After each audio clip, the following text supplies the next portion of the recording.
Ça a été depuis le départ, parce qu'on a eu ce projet, on voulait commencer à la Gabarre, où nous avions trouvé une clairière avec 800 mètres de tuf existant toujours, hein, parce qu'à l'époque c'était le passage pour faire le pont, pour quitter pour le pont de la Gabarre, voilà Jarry. Mais ils ont déplacé. Et c'est toujours là, vous allez sur internet, vous allez voir la trace en tuf qui existe à peu près 800 mètres. Et faire le super motard avec ces 800 mètres. Mais finalement, certaines personnes sont montées au créneau disant que les osios qui ont passé, il ne faut pas, ils ont fait bouillir tête à osios là. Donc là, c'est via en Guadeloupéen moins important qu'un osios. Donc, on dit, il faut dire. Mais le projet même, effectivement, c'est pour que les jeunes puissent s'adonner à leur discipline. Mais derrière cela, on avait fait un projet avec l'école, je crois, de Capester ou de Goubert pour les réparations mécaniques, pour le karting, mais aussi pour récupérer des points. Toute cette piste de super motard servira à tout ça.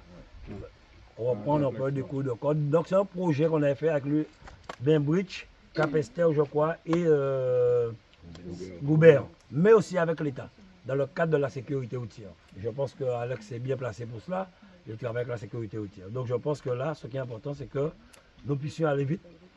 Le département, j'ai demandé à ce qu'il puisse mettre à notre disposition ces terrains pour que nous puissions, parce qu'on ne peut pas intervenir dessus. Le département a accepté, c'est d'où la présence de Blaise Mornal qui est délégué à l'agriculture, terrain foncier. Et rapidement, nous allons faire le projet de manière attaquée. Surtout quand j'ai appris peut-être qu'en 2025, on risque d'avoir le championnat du monde, championnat de France de super motard. Donc nous sommes prêts, nous sommes là.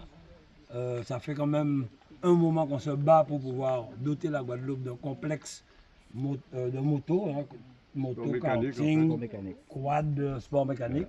On leur dit de ne pas faire, mais voilà, on a la possibilité d'avoir un lieu, un des rares lieux, on a d'autres, hein, mais pour l'instant ils sont déjà là, c'est l'aménager, l'équiper et faire ce qu'il faut et nous sommes prêts à le faire. On a des invitations aussi par rapport à la Caraïbe. Il y a des gens de Curaçao, d'Aruba qui veulent venir. Et par rapport à l'aménagement de la route, à chaque fois, le dimanche matin même, on n'a pas suffisamment de temps pour étaler la piste et pour mettre le chronométrage en place. Donc ce serait bien d'avoir la piste. On fera quelque chose d'officiel. Hein. J'ai été visiter la piste qui se trouve à Villepinte, je crois. À Villepinte, j'ai vu un peu comment c'est. Je comprends les difficultés. Hein. Aujourd'hui, nous... dimanche dernier, le Grand Prix du Conseil régional a eu lieu en Martinique de course de chevaux.